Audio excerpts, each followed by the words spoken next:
Hello बच्चों, let's read the given question. The question says statement 1 given है. In projectile motion, horizontal component u cos theta of velocity u remains constant throughout, whereas the vertical component u sin theta changes and becomes zero at the highest point. Statement 2 given है that trajectory of a projectile is parabolic. Option 1 given है, both statement 1 and statement 2 are correct. Option 2 given है, both statement 1 and statement 2 are incorrect. Option 3 statement 1 is correct and statement 2 is incorrect. Option 4 statement 1 is incorrect and statement 2 is correct. So इस question का जो key concept है, that is the concept of projectile motion. So projectile motion, let's try to visualize the situation. Let's suppose initially हम किसी body को project करते हैं with some velocity u and this velocity lands at some distance जिसको हम कहते हैं range, which is the distance covered along the horizontal. ठीक है, and ये velocity जो हमने दी है that is at an angle theta from the horizontal. So इस velocity के दो component हम कर सकते हैं. One is u sin theta along the vertical and another component is u cos theta along the horizontal. ठीक है, तो नाउ यहाँ पे कुछ इंपॉर्टेंट पॉइंट्स हमें याद रखने हैं. This entire motion can be divided into two part. एक motion along y axis along x axis. ठीक है ना, इसीलिए हम इसको टू डायमेंशनल मोशन भी बोलते हैं. तो अलोंग x की बात करें, अलोंग y की बात करें, तो अलोंग x की जब हम बात कर रहे हैं, so along x we can see, तो along x we can see के देयर इज नो एक्सेलरेशन और deceleration affecting the component of velocity, right. So जो वेलोसिटी कंपोनेंट है it remains u cos theta. कहाँ से कहाँ तक, ए से बी तक, जब तक पार्टिकल वापस से लैंड नहीं कर जाता, जब तक उसका horizontal component of velocity remains unaffected. ठीक है, लेकिन अगर हम वर्टिकल कंपोनेंट ऑफ वेलोसिटी की बात करें तो हमें पता है कि जैसे जैसे पार्टिकल ऊपर जाएगा उसकी वेलोसिटी कम होती जाएगी. क्यों? क्योंकि it will be under the influence of acceleration due to gravity, जो कि नीचे की तरफ एक्ट करेगा. ठीक है, सो जो इसका जो वर्टिकल कंपोनेंट है U sine theta, it will be experiencing an retardation in the downward direction. So यहाँ पे हम लिख सकते हैं अलोंग वर्टिकल या फिर along Y axis there will be minus of G acting on the body. And A X की अगर हम बात करें, सो ए एक्स का acceleration along X axis is zero. So ये basic understanding we need to have. अब क्योंकि we can सी जो मोशन अलोंग वर्टिकल है या अलोंग वाई एक्सिस है, it is in case of uniform acceleration या फिर प्रिसाइजली हम बोले तो uniform deceleration. So we can apply equations of motion over here.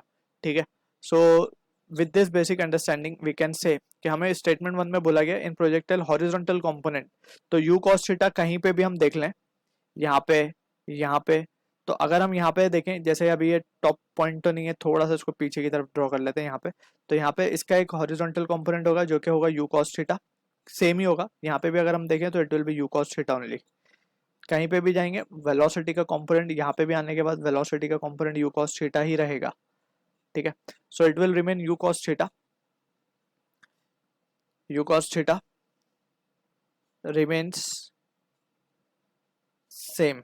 ठीक है, through out, whereas vertical component of u sin theta changes and becomes zero at the highest point. जैसे ही हम top point पे पहुंचेंगे, top point पे सिर्फ एक ही component होगा वेलोसिटी का, that is u cos theta, right.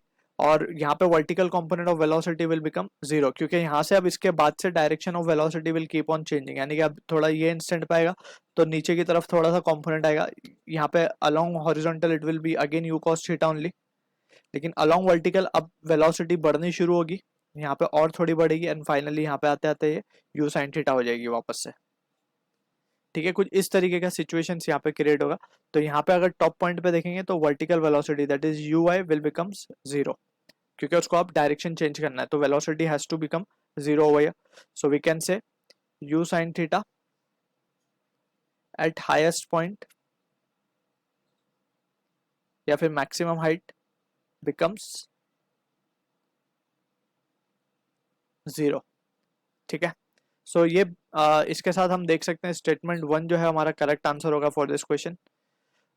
Statement 2 की बात करें तो trajectory of projectile is parabolic. So ये जो पाथ इसने फॉलो किया है इसको हम कहते हैं ट्रेजेक्टरी. सो इसका इक्वेशन हमें याद रहना चाहिए.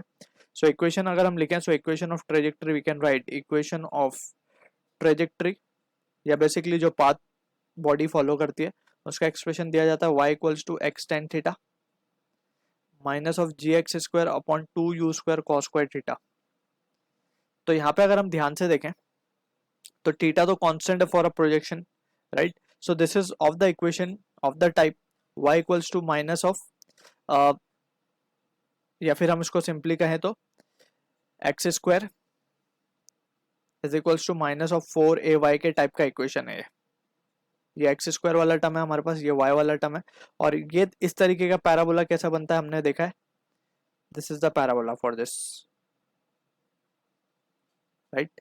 ये इक्वेशन का पैराबोला इस तरीके से, तो ये बेसिकली पैराबोला को ही रिप्रेजेंट कर रहा है, so it is parabolic in nature. So from this situation we can say option 1 जो है हमारा करेक्ट आंसर है for this question. I hope you understood the solution. All the best.